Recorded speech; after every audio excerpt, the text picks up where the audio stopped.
PE floats are always used with HDPE pipe and rubber hoses to provide great buoyancy. Our pipe floats are composed of two halves. The inside diameter of pipe floats will be the same, or slightly smaller, to HDPE/steel dredge pipe's outer diameter. So the pipe floats can be fixed bolts and nuts tightly on the HDPE/steel dredge pipe to make the hoses without slipping.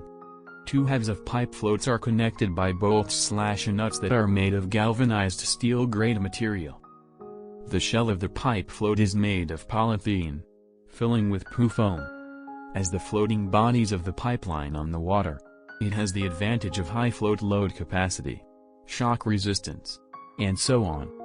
Thanks to the excellent structure, Nanjing Deers pipe floats can protect the dredge pipelines that they are supporting.